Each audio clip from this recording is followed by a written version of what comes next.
কোরআনের কথা যখন বলতেন নবীকে বলা হতো পাগল, নবীকে মারত পাথর, নবীকে বলতো দোকাবাজ, নবীকে বলতো বানোয়াট। একটু নাউজুবিল্লাহ বলেন, আর একটু চিল্লিয়ে বলেন।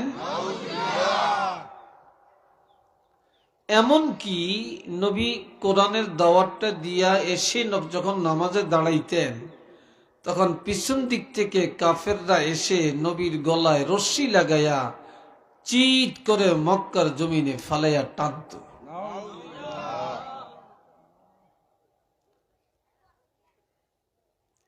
আহ, কি কষ্ট! মনের যন্ত্রণায়, মনের ব্যথায় নবীজি বাইতুল্লাহ আসরের নামাজ পড়ে বসে বসে কাঁদতেছেন। আর কিছু সময় দাওয়াতটা বন্ধ করে রাখছেন, অর্থাৎ কাউকে আর দাওয়াত দেন না, কিছু সময়ের জন্য মনের দুঃখে বন্ধ করে রাখছেন। তখনই আল্লাহ সূরা আরাফের এই আয়াতটা নাজিল করেন। আপনারা ওই যে রাস্তায় দাঁড়িয়ে আছেন, ভাই আমি অনুরোধ করছি, আমি তো আপনাদের মেহমান, আসেন আমাদের সাথে বসেন, খারাপ দেখে দাঁড়িয়ে থাকলে। আমার আল্লাহ বলেন, কিতাবুন উনজিলা ইলাইকা ফালা ইয়াকুম ফি সাদরিকা হারাজুম মিনহু লিতুনজিরা বিহি ওয়া যিকরা লিল মুমিনিন।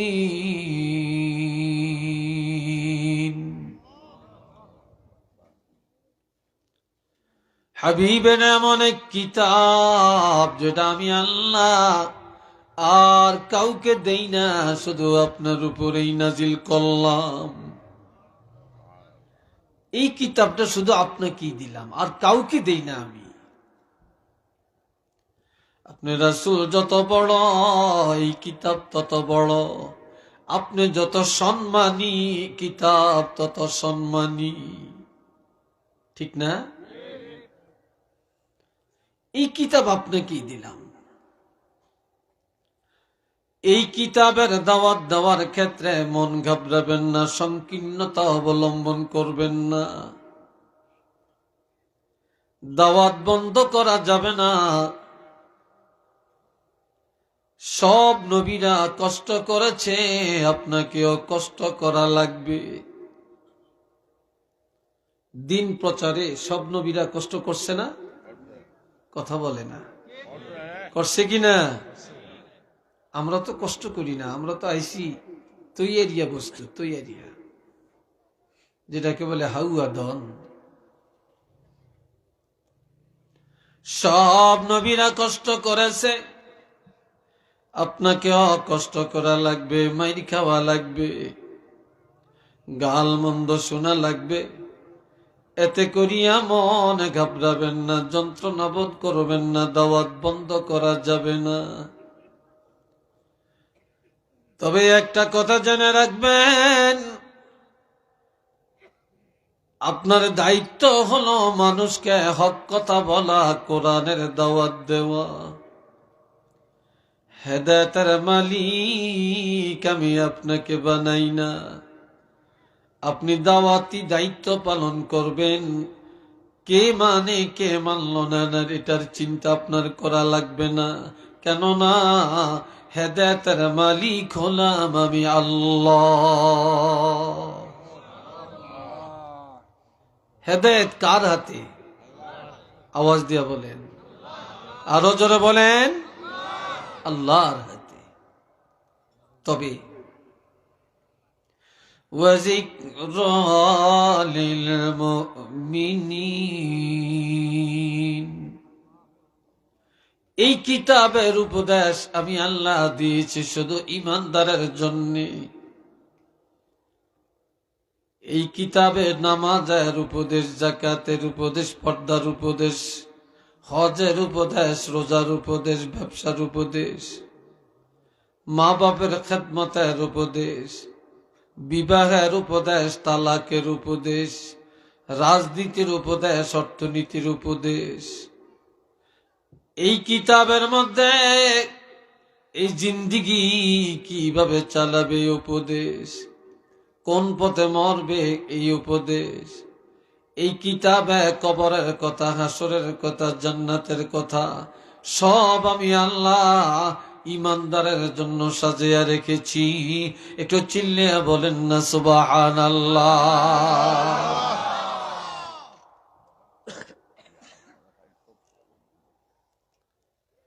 আল্লাহ,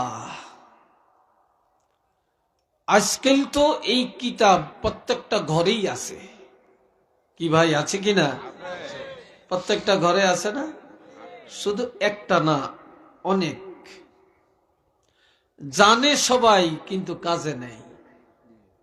ঠিক নেই? কাজে নাই। বাবা জেরানে আমার প্রাণের নবী রহমাতুল লিল আলামিন একদিন সাহাবায়ে কেরামদের কাছে বললেন যে আমার সাথে আল্লাহর এমন একটা কথা হয়েছে, বন্দার এমন একটা কাজে আল্লাহ সবচাইতে বেশি খুশি। কি কাজে আল্লাহ খুশি আমি কি তোমাদেরকে বলবো? সবাই বললেন ইয়া রাসূলুল্লাহ, বলেন, আমরা জানতে চাই। নবী বললেন, আমার উম্মতেরা যখন মনে প্রাণে মহব্বতে কোরআন সহিভাবে তেলাওয়াত করে, কোরআন তেলাওয়াত করলে আল্লাহ যতটা খুশি হন, এতটা খুশি আর কোনো কাজে নাই।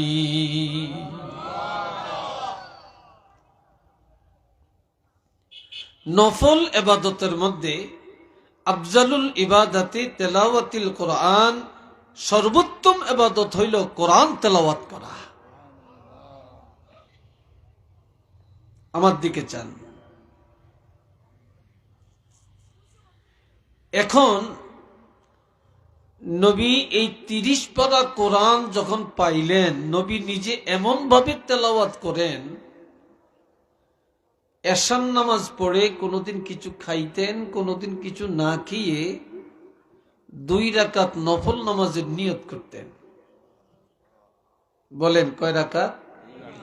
আওয়াজ দিয়া বলেন কয় রাকাত? 2 রাকাত। এই 2 রাকাত নামাজের মধ্যে নবী সারা রাত দাঁড়ায়া দাঁড়ায়া 30 পারা কোরআন খতম করে দিতেন।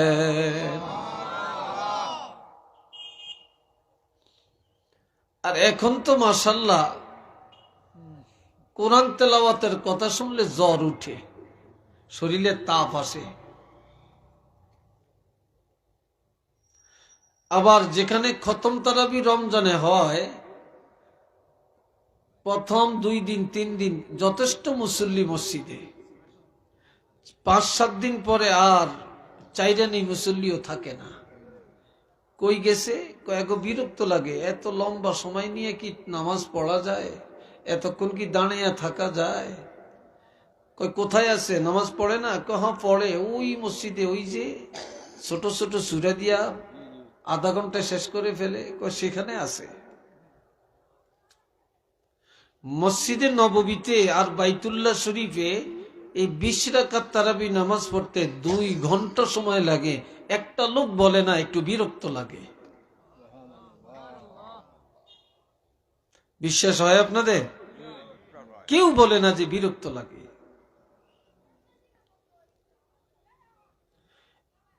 এ বন্ধুরা নে আমার,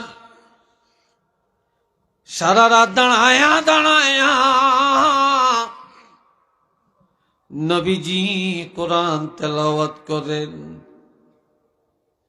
নবীর কোরআন খতম হয়ে যায়, মসজিদে নববীর মধ্যে ফজরের আজান শুরু হয়। নবীর কোরআন তেলাওয়াত শেষ, খতম হয়ে যায় কোরআন, ফজরের টাইম হয়ে যায়, আজান শুরু হয়ে যায়। আবার দিনের বেলায় নবীর আরাম নাই, মানুষের কাছে গিয়া গিয়া কোরআনের কথা বলেন। এর মধ্যে অনেকে সিদ্ধান্ত নেয় নবীকে মেনে নিবে, কোরআন মেনে নিবে, এক আল্লাহর উপরে ঈমান আনবে। কিন্তু বেজাল লাগাইছে যে একটা মেয়ে লোকে। অধিকাংশ বাড়িতে, সমাজে দেখবেন বেজালের জন্য এক নম্বর হোতা মহিলারা। কথা ঠিক কিনা? জালে জালে খুব বালা ফেতনা লাগাইছে মহিলারা।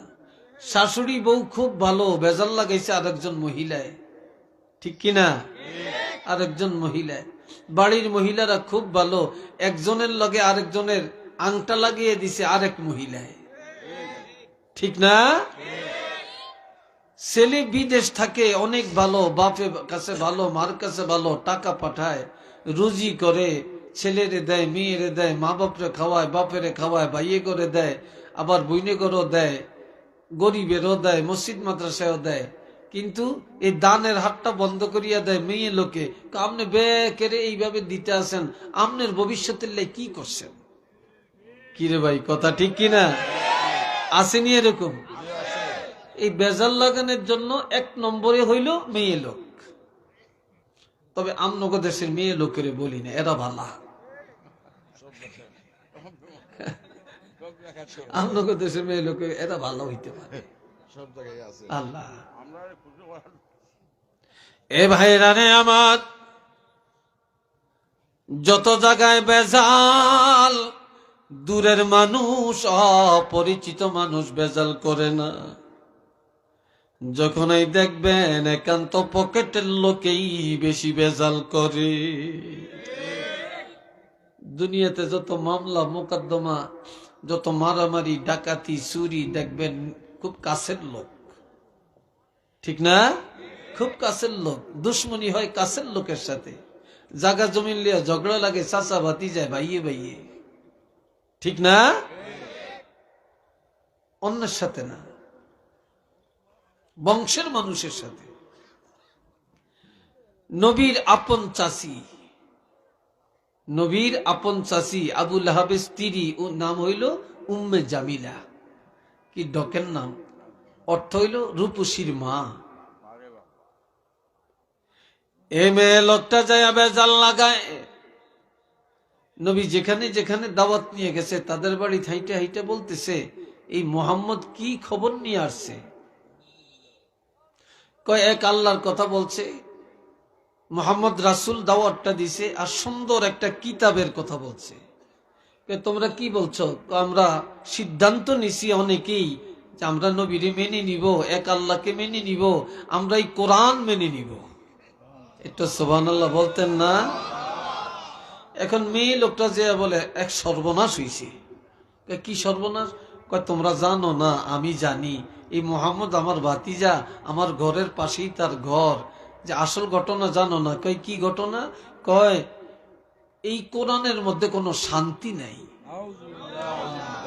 আরো আসতে কন, কোরআনে কি নাই? শান্তি নেই। মেয়ে লোকটা যে কেমন না হুইসপাত দিছে। কিভাবে বুঝলা?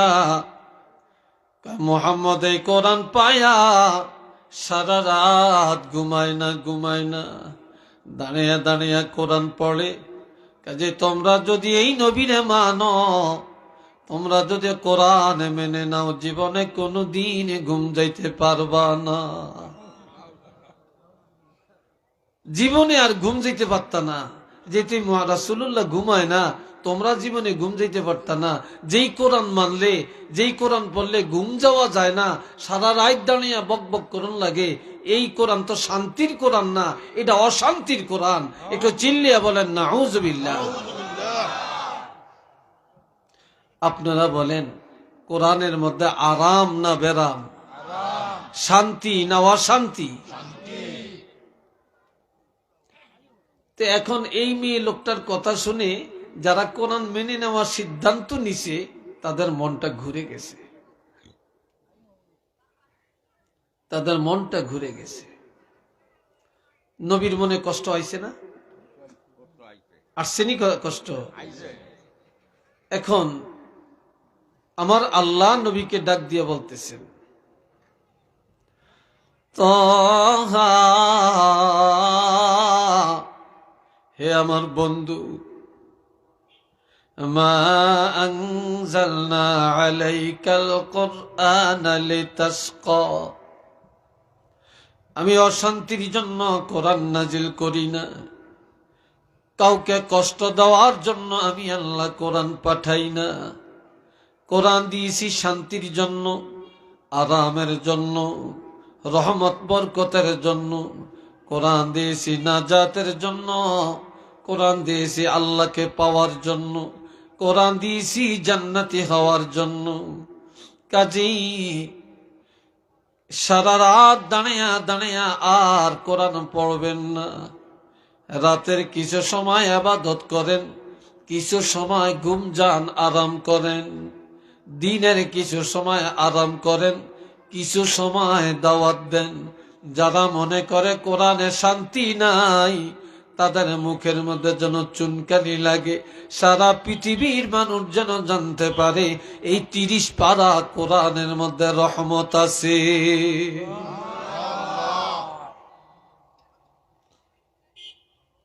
তবে ওইখান কিছু মানুষ হিসমিসে রয়েছে, কিছু এমনি চেয়ে থাকে। আমার কথা বুঝেন আপনারা? হ্যাঁ, আমি একটু ধীরে কথা বলি, আস্তে কথা বলি। আমি অত ঘন বলি না, আর অত চিল্লাইও না। কথা বুঝছেন?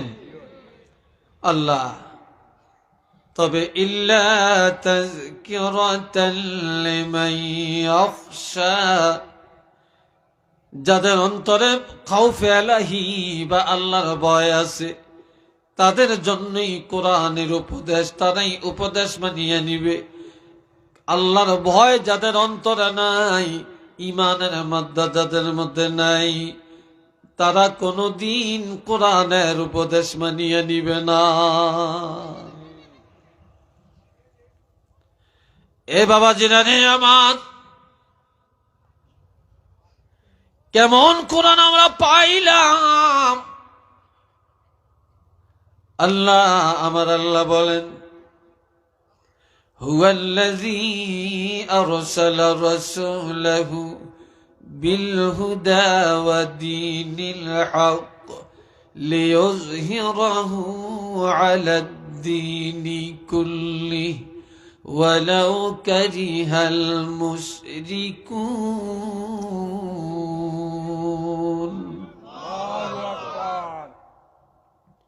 তিনি আল্লাহ, যিনি তার রাসূলকে পাঠালেন বিল হুদা, কোরআন সহ।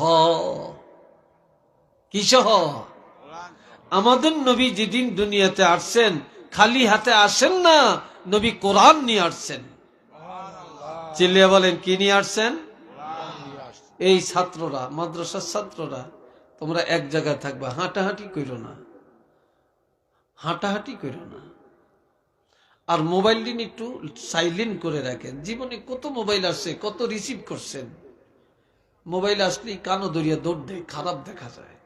আমারটা তো আমি সাইলেন্ট করে রাখছি। এটা তো একটা বিশৃঙ্খলা হয়। এ বন্ধুরা রে আমার,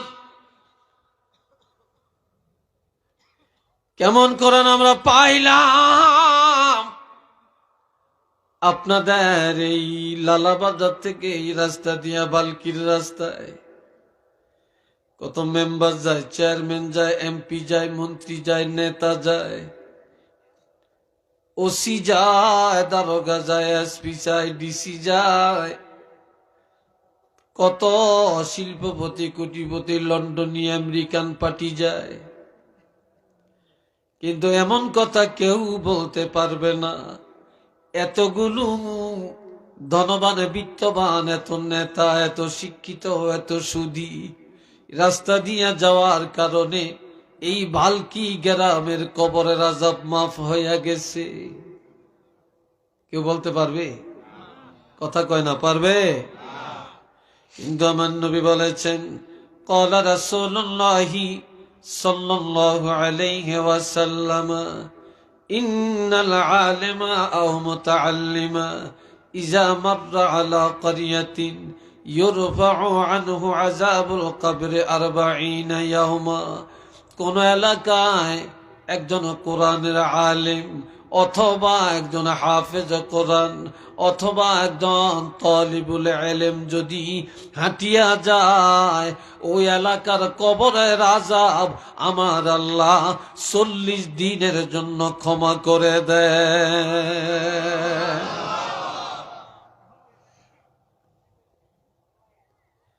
এটা ব্যক্তির কারণে না, এটা আল্লাহর কোরআনের নূর ভিতরে থাকার কারণে। আল্লাহ পাক এত মর্যাদা দিয়েছেন, একটু চিল্লিয়ে বলুন সুবহানাল্লাহ।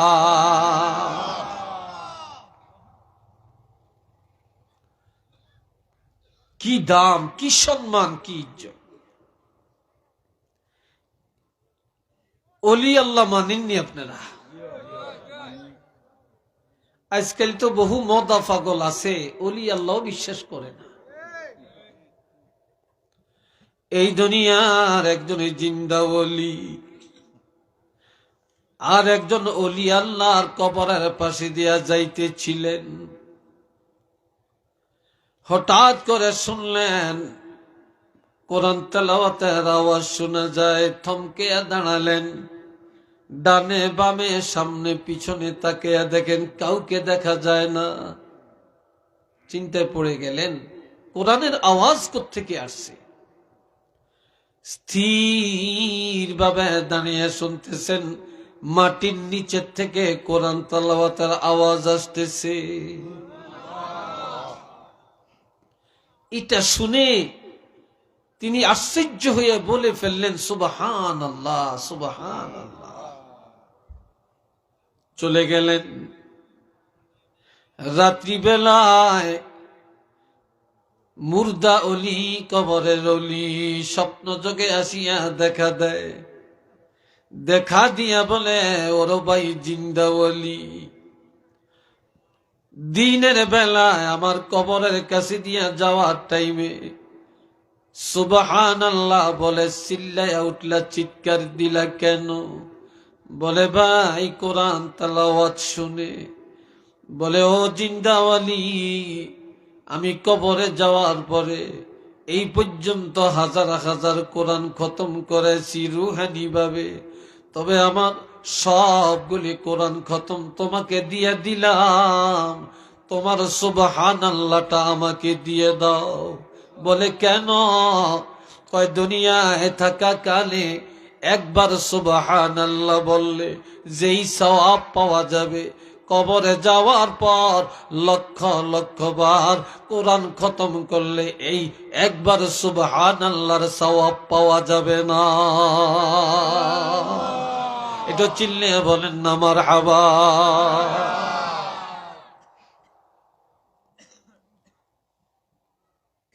আল্লাহ কি দামি কথা। এই জন্য আমার নবী বলেছেন,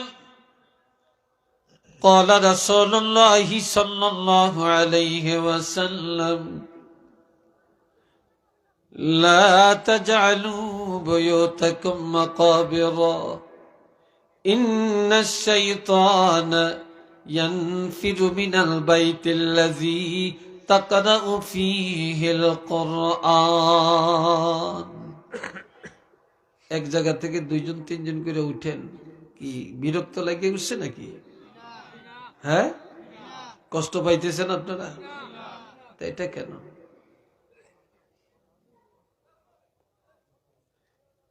কথা মাত্র যেন শুরু না করলাম নাকি? না 3 ঘন্টা হয়ে গেছে? হ্যাঁ, এ ভাইরা রে আমার খেয়াল করেন, আমার নবী বলেছেন, ও মুসলমানেরা, তোমাদের ঘর কবর বানাইও না, ঘরের কবর বানাইও না। কেন? আজ মুসলমানের ঘরগুলি গোরস্থান। গোরস্থানে যে সালাম দিলে জবাব পাবেন না, গোরস্থানে গেলে কোরআন তেলাওয়াতের আওয়াজ পাবেন না, কবরের মধ্যে জিকির নাই, কবরের মধ্যে দুরুদ নাই, কবরের মধ্যে কোনো ইবাদত নাই। আসেনি কোনো ইবাদত? কথা কন নাই। যেই ঘরের মধ্যে ইবাদত নাই, যে ঘরে কোরআন তেলাওয়াত নাই, এটা কবর। ঠিক নেই? নবী বলেছেন ঘরগুলা কবর বানাইও না রে, তোমাদের ঘর ইবাদত খানা বানিয়ে দাও, জিকিরের কারখানা বানিয়ে দাও। আর যেই ঘরে প্রতিদিন কোরআন তেলাওয়াত হবে, ওই ঘরে থেকে শয়তান দূর হয়ে যাবে, আযাব গজব হিংসা দূর হয়ে যাবে। নবী আরো বলেছেন ইন্নাশ শাইতানা ইয়ানফিরু মিনাল বাইতিল্লাযী তাকরাউ ফীহি সূরাতুল বাকারা, যে ঘরে প্রতিদিন সূরা বাকারা তেলাওয়াত করা হয়, ওই ঘরের থেকে শয়তান দূর হয়ে যায়, ওই ঘর আল্লাহর রহমতে পরিপূর্ণ হয়ে যায়।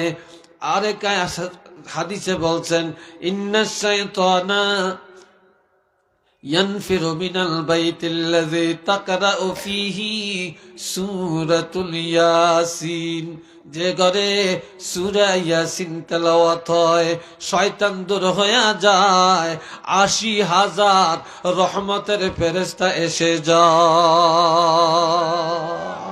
একটু চিল্লিয়ে বলেন আল্লাহু আকবার।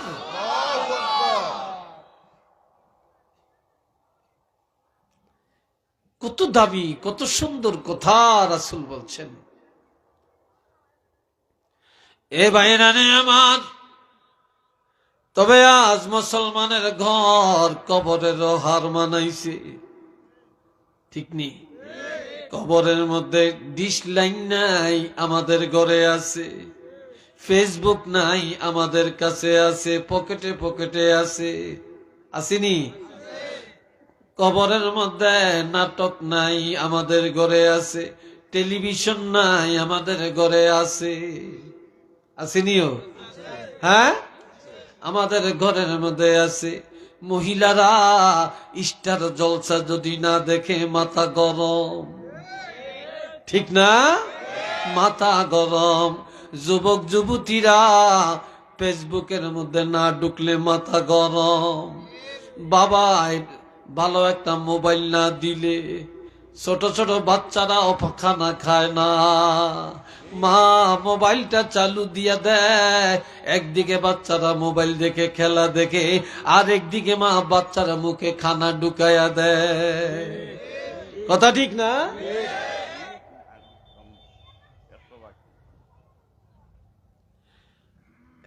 আল্লাহ বাবাজি নানে আমার, একটা মহিলা, ইমাম গাজ্জালি আল্লাহর ওলি,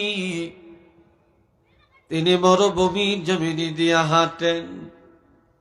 হাঁটতে হাঁটতে হাঁটতে হাঁটতে আসরের নামাজের সময় হয়ে গেল। ওযু করবেন, নামাজ আদায় করবেন, পানি নাই। কি নাই? কথা কয় না। কিরে জয়নারা কি ঘুম যাস নাকি? এই জয়নারা কই গেছ তোরা? জোরে বলেন কি নাই? মাশাআল্লাহ, এই না দেখা যায় জোয়ান আছে। বুড়া কয়জন? ১০-১২ জন হইব, নাহলে ২০ জন হইব। আর সব তো যুবক। যুবকরা লাগে যেন একটা আত্মরা হয়ে গেছে। লাগে যেন এই মনে হয় যেন এই জানুয়ারি মাসে ভাতই খায় না। কি কোন আপনারা? একটু জোরে সরে একটা আওয়াজ দেন, নারায়ে তাকবীর, নারায়ে রিসালাত, আল কোরআনের আলো, আল হাদিসের আলো, বালকি হাফিজিয়া মাদ্রাসা। সবাই বলেন মাশা আল্লাহ। রাগ করছেন? আল্লাহ খুশি না বেজার? খুশি। ইমাম গাজ্জালি মরুভূমি দিয়ে হাঁটতেছে, তো অজুর পানি নাই, অজু করতে পারেন না, আসরের নামাজটাও আদায় করতে পারতেছেন না। এমন সময় ঘরের ভিতর থেকে একটা যুবতী মেয়ে দেখে, হুজুর কি যেন তালাশ করতেছে, দেখতেছে। আড়ালে তাকিয়া বলে, হুজুর কি চান? হুজুর কি চান আপনি? আল্লাহর ওলি বলে, মা পানি চাই, আমি ওযু করব গো মা, নামাজ আদায় করব। মেয়েটা বলে, হুজুর দেখেন আমাদের বাড়ির পূর্ব দিকে একটা পুষ্কুনির মধ্যে পানি আছে কিনা দেখেন। আসলে পুকুরের মধ্যে পানি নাই, মেয়েটাও জানে। এরপরও বললেন, দেখেন পানি আছে কিনা। আল্লাহর ওলি দৌড়াইয়া গেলেন, যে দেখে পানি নেই। কি নাই? পানি নাই, পানি নাই। এসে বলে, মা তুমি বললা চাইতাম পানি আসেনি, তালাশ করে দেখলাম গো মা, পানি তো নাই। কি নাই? পানি নাই, পানি নাই।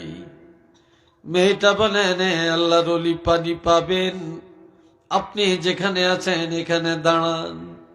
মেয়েটা দৌড়াইয়া যায়, শুকনো পুষ্কনির মধ্যে একটু থুতু ফেললেন। কি ফেলছেন? থুতু ফেলাইছেন। থুতু নিক্ষেপ করার সাথে সাথে শুকনা পুষ্কনির তলা দিয়া পানির জোয়ার এসে যায়। মুহূর্তের মধ্যে পুরা পুষ্কুনি পানি ভরপুর হয়ে যায়। আল্লাহর ওলি দৌড়াইয়া যায়, ওই পানি দিয়ে ওযু করেন, ওই দিনের আসরের নামাজ আদায় করে।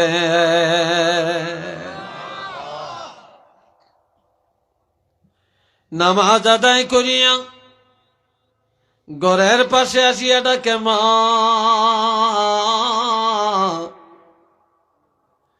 তুমি একটু বলো কি আমল করো গো মা, তোমার থুতুর মধ্যে এত বরকত, এত বরকত, তুমি কি আমল করো একটু বলো। মেয়েটা বলে, হুজুর আমি তেমন কিছু করি না, তবে 5টা কাজ আমি কোনোদিন ছাড়ি না। কয়টা? চিল্লিয়ে বলেন, কয়টা? বলতাম। সবাই একটু আজ্ঞান, একটু আজ্ঞান, লাগিয়া বসেন। বুদ্ধি জানেন না কা, ঘন হইয়া বসলে শীত কম লাগে। ঘন ঘন হইয়া বসেন, লাগিয়া বসেন, জুতা নিয়ে আগুয়ে যান, আজ্ঞান। আর একটু দরুদ পড়েন, সাল্লাল্লাহ। এই সবাই আজ্ঞা পাবেন, একজনও বসে থাকতে পারবেন না। আসেন সবাই আজ্ঞান। সাল্লাল্লাহু আলাইহি ওয়াসাল্লাম, সাল্লাল্লাহু محمد صلى الله عليه صلى الله على محمد। এই যে খালি জায়গাটা পুরো করেন আফগান। আলাইহি ওয়াসাল্লাম সাল্লাল্লাহু মুহাম্মদ।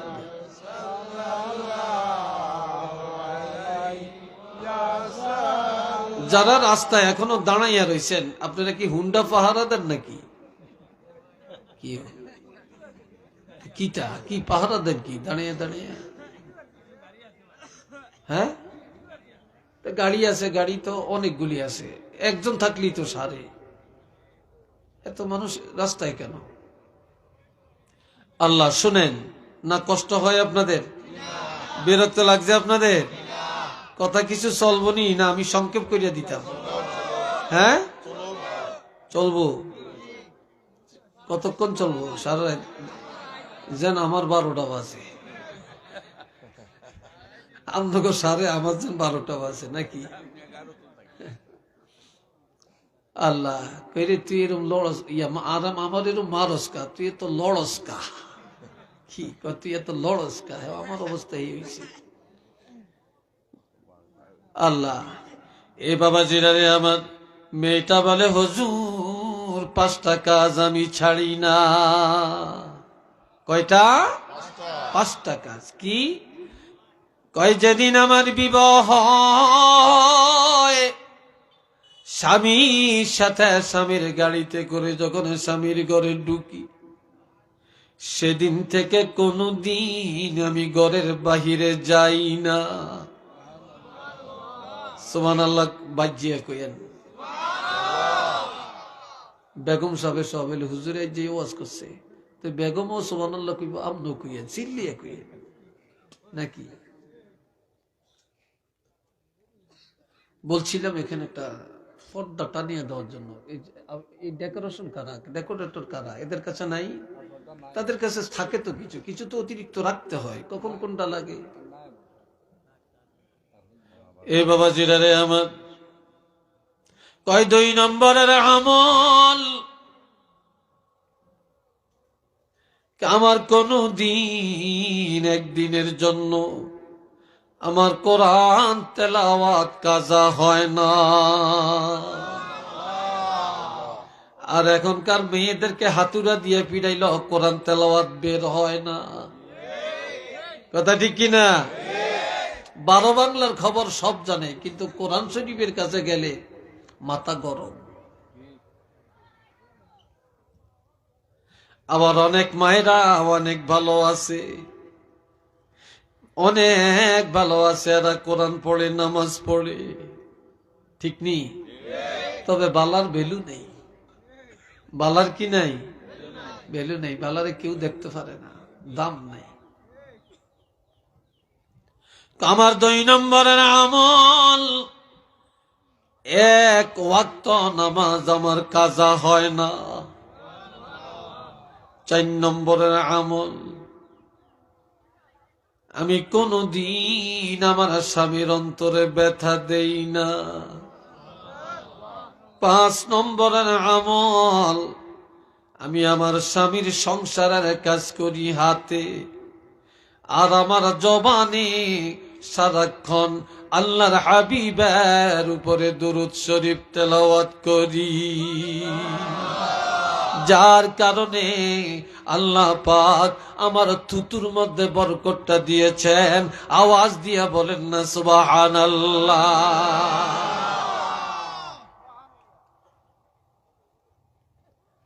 আল্লাহ, কোথায় আছি আমরা? বাবাজিরা, এটা কেমন কোরআন আমরা পাইছি রে। ওয়া নুনাজ্জিলু মিনাল কুরআনি মা হুয়া শিফাউন ওয়া রাহমাতুল লিল মুমিনিন। এত আস্তে কইছেন আল্লাহু আকবার। এ বাবাজি নানে আমার, এই কোরআন শুধু তাকে ফেলে রাখার জন্য আল্লাহ দেন না, শুধু পানি পড়া খাবার জন্য আল্লাহ দেন না, শুধু তাবিজ বানিয়ে গলায় দেওয়ার জন্য কোরআন দেয় না। আমার আল্লাহ বলেন, কোরআন দিয়েছি আমি ঔষধ, কোরআন দিয়েছি মুমিনের জন্য রহমত। কোরআনের উপরে কোনো রহমত নাই, কোরআনের উপরে কোনো মেডিসিন নাই। এটা দেহের রোগের ঔষধ, অন্তর সাফ করার ঔষধ, পরিবার সংস্কার করার ঔষধ, বিবাহ সুন্দর হওয়ার ঔষধ, সন্তান ভালো হওয়ার ঔষধ, এটা বিচার কার্য সুন্দর হওয়ার ঔষধ, চাচা বাতিজার বেজাল দূর করার ঔষধ, এটা ইউনিয়ন পরিষদ পবিত্র করার ঔষধ, সংসদ ভবন পবিত্র করার ঔষধ, রাজনীতির ময়দানে পবিত্র করার ঔষধ, এটা দেশ পরিচালনার ঔষধ, এটা মরণ রোগের ঔষধ, কবরের নাজাত পাওয়ার ঔষধ, এই কোরআন জান্নাতে নিয়ে যাওয়ার ঔষধ। একটু চিল্লিয়ে বলেন না সুবহানাল্লাহ।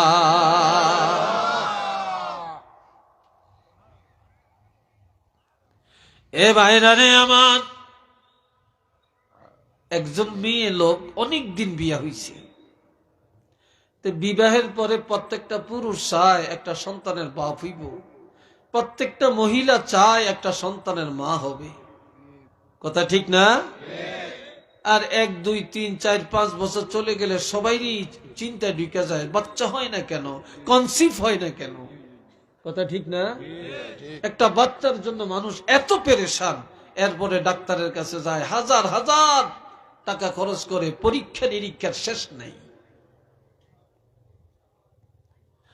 আল্লাহ, এবার মহিলার স্বামী সিদ্ধান্ত নেয় আর একটা বিয়া করবে একটা সন্তানের জন্য, অথবা এই মহিলারে তালাক দিবে। মহিলারা সবচেয়ে বেশি কষ্ট পায় তালাকের কথা শুনলে, সবচেয়ে বেশি মনে কষ্ট পায় যদি শুনে স্বামী আর একটা বিয়া করবে। কথা ঠিক না? কারণ সব মাইনে নিতে চায়, তবে স্বামীর ভাগ কাউকে দিতে রাজি না। এটা ঠিক কিনা? আরেকটা বউ ঘরে আসুক, এটা কেউ চায় না। বাবাজিরা রে আমার, মহিলা আস্তে আস্তে টুক টুক টুক টুক করে নবীজির দরবারে গেলেন, যে আবার ইয়া রাসূলুল্লাহ, আমি বড় বদনসিব, দীর্ঘদিন হয় আমার বিয়ে হলো, আমার গর্ভের মধ্যে কোনো সন্তান টিকে না। তবে আমার স্বামী সিদ্ধান্ত নেন আর একটা বিয়া করবে সন্তানের জন্য, অথবা আমাকে তালাক দিবে। আমার উপায় কি? আপনি তো রহমাতুল লিল আলামিন, আপনি আল্লাহর হাবিব, আপনি তো যা আবদার করবেন আল্লাহ পুরা করবে। তবে হাবিব, ইয়া নবী আল্লাহ, ও আল্লাহর হাবিব, আপনার কাছে আসলাম, যদি কোনো মেডিসিন থাকে আমাকে দেন। নবীজি বলে, তুমি কোরআন পড়তে জানোনি? বলে জানি। সহিভাবে জানোনি? বলে জানি। যাও, আর কোনো ঔষধ লাগবে না। তুমি প্রতিদিন রাত্রিবেলায় ঘুমের ঘরে যাওয়ার আগে খাওয়া দাওয়া সারিয়া নামাজ আদায় করিয়া, এরপরে ওযু করিয়া আল্লাহর কোরআনের সূরা মারিয়াম একবার তেলাওয়াত করবা। সূরা মারিয়াম তেলাওয়াত করে তুমি তোমার গর্ভের মধ্যে ফু দিয়া স্বামীর বিছানায় শুইয়া যাইবা। এই সূরা মারিয়ামের বরকতে আল্লাহ পাক তোমার গর্ভের মধ্যে সুসন্তান পাঠায়া দিবে। একটু জোরে কন্যা আল্লাহু আকবার। মহিলা আমল করতেছে। কি করতেছে? নবী আমল দিয়া দিচ্ছেন, আমল করতেছে। গর্ভে বাচ্চা আসলে পুরুষরা বলতে পারে না, কিন্তু মহিলারা বুঝতে পারে, ঠিক না? তখন সে বুঝতে পারছে তার গর্ভে সন্তান আসছে। নবীজির কাছে যায় দোয়া চাইলেন, ইয়া রাসূলুল্লাহ, আমার গর্ভের সন্তান আল্লাহ যেন হেফাজত করে। সন্তান ভূমিষ্ঠ হয়ে গেল। এই সন্তানের কোলে করিয়া রাসূলে পাকের দরবারে আসেন। নবী গো, এই যে আমার কলিজার টুকরা সন্তান, আপনার কাছে দোয়া চাই, আমার এই সন্তানের কামাই খাওয়ার আশা নাই। দোয়া করে আল্লাহ পাক যেন কিয়ামত পর্যন্ত আমার এই সন্তানের দ্বারা আল্লাহর কোরআনের খেদমত আল্লাহ কবুল করে নেন। নবীজি দোয়া করলেন, যাও, তোমার সন্তানের দ্বারা আল্লাহ কোরআনের খেদমত কবুল করবে। এই মহিলার এই সন্তান এমন সন্তান রে ভাই, যে এই সন্তানের নসল থেকে হাজার হাজার নয়, লক্ষ লক্ষ ওলামায়ে কেরাম, মুহাদ্দিসিনে কেরাম আল্লাহ পাঠালেন। এমনকি হযরত শাহজালাল আল্লাহর ওলি এই সিলেটের জমিনে 360 উনি আল্লাহর বাদশাহ হইয়া শুইয়া রইলেন। তিনিও ওই মহিলার ওই সন্তানের বংশ থেকে আল্লাহ তাকে বাংলাদেশে ওলি আল্লাহ করে পাঠাইয়া দিলেন।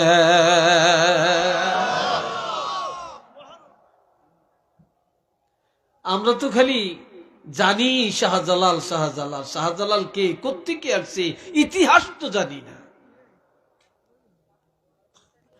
আল্লাহ, কষ্ট হইতেছে আপনাদের? বিরক্ত লাগে উঠছে মনে হয় না? মাশাআল্লাহ, আরো 2-4-10 মিনিট কথা বলবো। রাজি আছেন? চিল্লিয়া বলেন রাজি আছেন?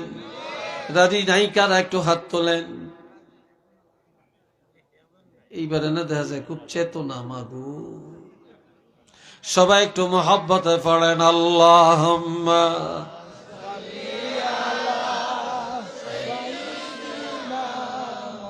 মাওলানা মুহাম্মদ ওয়া আলা আলি সাইয়্যিদিনা। আরো জোরে আল্লাহুম্মা সাল্লি আলা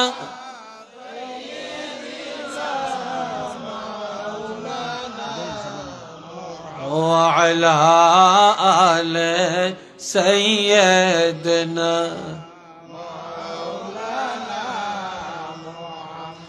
এ জগতে নবীজির জন্য যাদের মায়া লাগে না, রোজ হাসরে তারা সবাই নবীজির শাফাআত পাবে না। আল্লাহ সাল্লি আলা মাওলানা মুহাম্মদ ওয়া আলা আলি সাইয়্যিদিনা।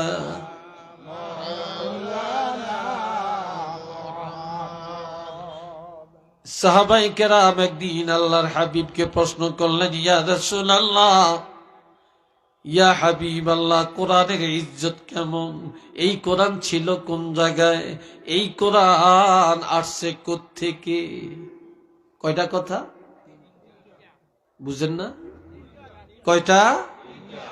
1 নম্বরে কোরআনের ইজ্জত কেমন ছিল, কোন জায়গায় আসছে কোত্থেকে? আমার আল্লাহ জানায়া দেন, ইন্নাহু লাকুরআনুন কারীম। নিশ্চিত এটা সম্মানী কিতাব। আসমানি কিতাবের মধ্যে এই কিতাবের উপরে আর কোন কিতাবের মর্যাদা নাই। একটু মারহাবা বলতেন না? কি ওই কিতাবের উপরে কারো মর্যাদা আছে? চিল্লিয়া বলেন আছে? নাই। শুধু কিতাবের মর্যাদাই নয়, একজনের চেয়ারম্যানের অনেক ইজ্জত, মেম্বারের অনেক ইজ্জত, শিল্পপতির অনেক ইজ্জত, লন্ডনী সাহেব অনেক ইজ্জত, আমেরিকান সাহেবের অনেক ইজ্জত, শিল্পপতির অনেক ইজ্জত, ডাক্তারের অনেক ইজ্জত, ইঞ্জিনিয়ারের অনেক ইজ্জত, এমপি মন্ত্রীর অনেক ইজ্জত, এরপরে প্রেসিডেন্ট প্রধানমন্ত্রীর অনেক ইজ্জত, প্রধান, তারপরে আমাদের উপদেষ্টা প্রধানের অনেক ইজ্জত। আমার ভাইয়েরা, কিন্তু আমার রাসূল বলেন, খায়রুকুম মান তাআল্লামাল কুরআনা ওয়া আল্লামাহু। দুনিয়াতে যত ইজ্জতওয়ালা থাকুক না কেন, সবার উপরে যে কোরআন সহিভাবে পড়ে আর যিনি কোরআন মানুষের শিখায়, যারা কোরআন পড়ে এবং কোরআন শিখায়, তাদের ইজ্জত আমার আল্লাহর কাছে সবচাইতে বেশি। যদি বলেন বেশি না কম? সবচাইতে বেশি। আল্লাহ প্রেসিডেন্ট মারা গেলে প্রধানমন্ত্রী নিয়ে জানাজার ইমামতি করে, কে করবে? কথা কম। ইমাম সাহেব মানে কি? আলেম। কথা ঠিক না? আলেম। তাইলে হাফেজ সাহেব, আলেম সাহেব, ইমাম সাহেব এরা জানাজা পড়বে। তাহলে আল্লাহ প্রমাণ করে দিলেন প্রেসিডেন্টের চাইতে আলেমের দাম বেশি। একটু মার হবা কন। 2 নম্বরে কিতাবটা ছিল কোথায়? আল্লাহ জানিয়ে দেন, ফি কিতাবিম মাকনুন। এই কিতাব লৌহে মাহফুজে গোপন ভান্ডারে সংরক্ষণ করা কিতাব। এটা গোপন ভান্ডারের কিতাব, ঠিক নেই? এই কিতাবের মর্যাদা সম্পর্কে আল্লাহ আরো জানিয়ে দেন, লা ইয়ামাসসুহু ইল্লাল মুতাহহারুন। এটা এমন কিতাব, যেই কিতাব ওযু ছাড়া, পবিত্রতা ছাড়া ধরা যায় না। এই কিতাব পবিত্রতা ছাড়া ধরা যায় না। এটা আসছে কোত্থেকে? আল্লাহ জানিয়ে দেন, তানজিলুম মির রাব্বিল আলামিন। এটা এমন কিতাব, এটা কোনো পানি দিয়া ভেসে আসে না, বাতাসের সাথে আসে না, গাছের থেকে নামে না, পাহাড়ের থেকে আসে না, মাটির থেকে উঠে না। এই কিতাব বিশ্ব জগতের প্রতিপালক আল্লাহ রাব্বুল আলামিনের পক্ষ থেকে আসছে। আল্লাহ বান্দার কাছে কিতাব পাঠাইছেন। একটু চিল্লিয়ে বলেন না সুবহানাল্লাহ।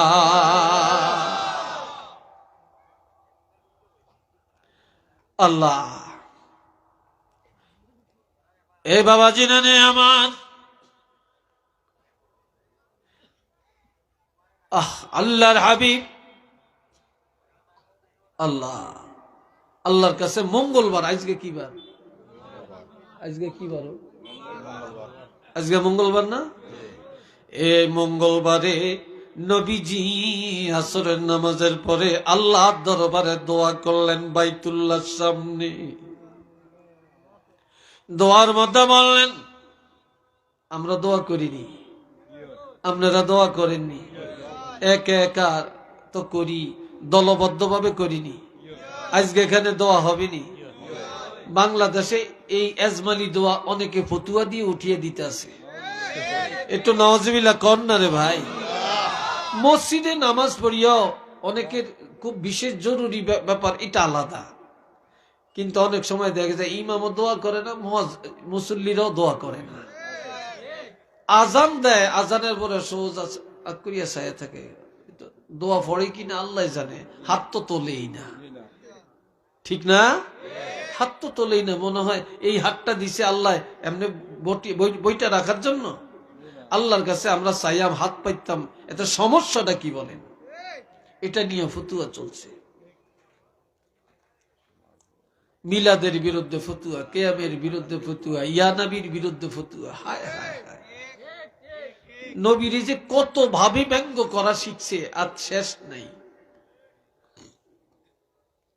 এই বাবা জেরারে আমার, গত কয়েকদিন আগে আপনাদের সিলেটে এমসি কলেজের সামনে কি জানি একটা বড় জলসা হইছে। হাজার হাজার মানুষ প্যান্ডেল করতো, নাকি কোটি টাকা খরচ। আর হেতে নাকি বড় বড় শিক্ষিত, কোন ক্লাসের শিক্ষিত জানি না, কোন কিতাব পড়িয়া শিক্ষিত হইছে। আমার নবীরে বলে গরুর রাখাল কাউবয়। একটু জোরে সোরে কন্যা নাউজুবিল্লাহ। ও ভাই, সবকিছু মানিয়ে নিল, নবীর বেয়াদব আমরা মানিয়ে নিতে পারি না। কথা ঠিক কিনা বলেন?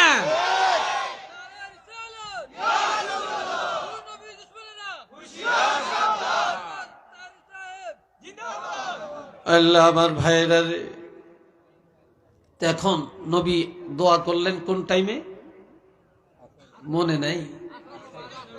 আসরের টাইমে বাইতুল্লাহর সামনে দাঁড়িয়ে দোয়া করছেন কি, যে আল্লাহ আবু জাহেল আর ওমর ইসলামের বিরুদ্ধে এরা বড় পরাশক্তি, এই দুইজনের হেদায়েত দেন, হেদায়েত দিয়া আমাকে একটু শক্তি দেন, আমি যেন তুমি আল্লাহর দাওয়াত, কোরআনের দাওয়াত উদাত্ত কণ্ঠে দিতে পারি।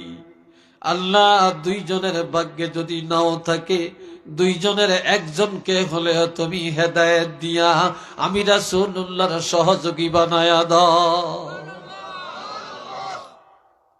দোয়াটা করছে মঙ্গলবারে আসরের টাইমে। বুধবারে আবু জাহেলে মিটিং ডাকছে। যে নাকি মুহাম্মদের কতল করিয়া মাথা মোবারক নিয়ে আমার হাতে দিতে পারবে, আমি আবু জাহেল 100 উষ্টি তাকে পুরস্কার দিব। আরো জোরে। কেউ তো সাহস করে না। ওমর দাঁড়িয়ে যায়, আবু জাহেল রে, তোমার এই পুরস্কারের যোগ্য আমি ছাড়া আর কেউ নাই। আমি কতল করব, পুরস্কার আমি নিব। বৃহস্পতিবারে সকাল বেলায় ওমর নাঙ্গা তলোয়ার হাতে নিয়ে রওনা করে নবীকে কতল করবে। কিছু দূর যাওয়ার পরে দেখে একজন ব্যবসায়ী, এরা যায় দেখে ওমর নাঙ্গা তলোয়ার হাতে। ওমর রে, বীর বাহাদুরের মতো কোথায় যাও রে ওমর? বলে মুহাম্মদ রে কতল করার জন্য যাচ্ছি, পুরস্কার আমি নিব। বলে মুহাম্মদ রে কতল করতে রওনা করছ, নিজের ঘরের খবর জানুনি? কয় সেটা কি?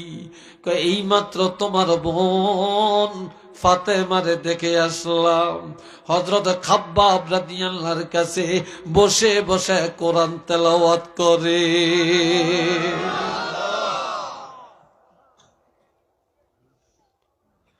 তোমার ঘরের খবরই তো তোমার নাই। তোমার বোনই তো নবীরে মাইনা নিছে, নবীর উপর যেই কোরআন নাজিল হইছে এই কোরআন পড়তে আছে, হযরত খাব্বাব রাদিয়াল্লাহু পড়াইতে আছে, তোমার এই খবর নাই, তুমি এসে নবীরে কতল করতে যাইবা। ওমরের মন ঘুরে গেল। এবার বোনের বাড়িতে দৌড়ায় তলোয়ার নিয়ে, যায়া দেখে বোন আল্লাহর কোরআন পড়ে, আল্লাহর কোরআন পড়ে, আর হযরত খাব্বাব রাদিয়াল্লাহু কোরআন পড়াইতে আছে। যায়া বোনের মারে, মারতে মারতে বোনকে রক্তাক্ত করে ফেলে। ভগ্নিপতিকে দুনিয়া মারে, মারতে মারতে রক্তাক্ত বা আড়ামরা করে ফেলে। এইবার জোর করিয়া ভগ্নিপতিরে জমিনে শোয়া বুকের উপরে দাঁড়াইয়া চাপা দিয়া মেরে ফেলবে। জীবনে আর বাঁচে আর রাখবে না রে। কি জন্য ঈমান আনছে, কি জন্য কোরআন পড়ে। বোন রক্তাক্ত শরীর নিয়া কানতে কানতে ভাইয়ের কাছে যা বলে, ভাই রে তুমি ভাই, আমি বোন, তুমি আমাকে মারছ, আমি মনে মেনে নিলাম, তবে আমার স্বামীকে জীবনে মেরে ফেলিও না, আমাকে বিধবা স্বামী হারা বানাইও না। এই কথা বলার সাথে সাথে আমার বোনকে ধরে একটা ধাক্কা মারে। ধাক্কা খেয়া ওমরের বোন ফাতেমা কাত হইয়া মক্কার জমিনে পড়ে যায়, আর চিৎকার করে একটা ডাক দেয়, আল্লাহ আল্লাহ বলে। চিৎকার করে ডাক দেওয়ার সাথে সাথে ওমরের নজরটা আল্লাহর কোরআনের দিকে চলে যায়। আল্লাহ বলে, বোন এটা কি? কেঁদে কেঁদে বলে, বাইরে এই কোরআনের জন্যই তো রক্তাক্ত হলাম, মাইর খাইলাম, এই কোরআনের জন্যই তো তুমি এত দুশ্মনী করলা। বলে, বোন এটা কেমন কোরআন, একটু আমার কাছে দাও, আমি পড়ি। কয় না, তোমার কাছে দিব না। বলে, কেন দিবা না? আল্লাহ বলছেন, লা ইয়ামাসসুহু ইল্লাল মুতাহহারুন, এই কোরআন পবিত্রতা ছাড়া ধরা যায় না। তুমি এখনো নাপাক, তুমি কাফের, তুমি বেঈমান, এখনো কলমা পড়ো না, এখনো তুমি নাপাক, তোমার হাতে কোরআন দেওয়া যায় না। তারপর আরব দেশের মানুষ আরবি জানে, দূরে দাঁড়ায়া দূরের থেকে কোরআন পড়ে ফেলছে। একটু চিল্লে বলেন না সুবহানাল্লাহ। এই কোরআন পড়ার পরে এবার অন্তরের মধ্যে রহমতের ঢেউ শুরু হয়ে যায়। এবার বোনকে বলে, বোন কি জন্য রে ভাই ডাক দিল? ও বোন, তোমার যেই কোরআনের জন্য মারলাম, যেই কোরআনের জন্য তোমার স্বামীরে মারলাম, রক্তাক্ত করে দিলাম, দুশ্মনী করলাম, এই কোরআন পড়ার পর আমার কলিজায় আগুন জ্বলে উঠছে। ও বোন, আমাকে ওই নবীর কাছে একটু নিয়ে যাও। কয় কি জন্য নবীরে কতল করবা? কয় না না না, যেই নবীকে কতল করার জন্য রওনা করেছিলাম, ওই নবীকে আমি ইমানের নজরে, মোহাব্বতের নজরে যদি একটা বার না দেখি, আমার কলিজায় আগুন ঠান্ডা হবে না। নারে তাকবীর, আল্লাহু আকবার, নারে রিসালাত, ইয়া রাসূলুল্লাহ, বাঁচাও ইমান, বাঁচাও দেশ, ফুরদৌস আলের নির্দেশ, নারে তাকবীর। এ ভাইরা রে আমার, আমার আল্লাহ বলেন ওয়া ইযা তুলিয়াত আলাইহিম আয়াতুহু যাদাতহুম ঈমানা। একটু চিল্লে বলেন আলহামদুলিল্লাহ। যখন এই মুমিনের কাছে কোরআন তেলাওয়াত হয় বা যখন এই কোরআন তেলাওয়াত করে, আল্লাহ বলেন ঈমান তাজা হয়, রহমতের ঢেউ শুরু হয়ে যায়, ঈমানের মহব্বত অন্তরে এসে যায়। একটু চিল্লে বলেন না সুবহানাল্লাহ। আল্লাহ আমার ভাইরা রে, এটা কেমন কোরআন! আর একটা কথা বলি, আজকে শেষ করতে চাই। কষ্ট হয়, কি বলেন? কষ্ট হয়? আসলে সত্যি কষ্ট হয় না? মাসে কি হইতে না, লাঠি ছোটা গুছিয়ে যায়, কই যায়? লাঠি শেষ, আরেকটা আছে। আমি তো ডরাইছিলাম কি লাঠি গুছিয়ে কিনলে আমি আবার ফিটা ফুটা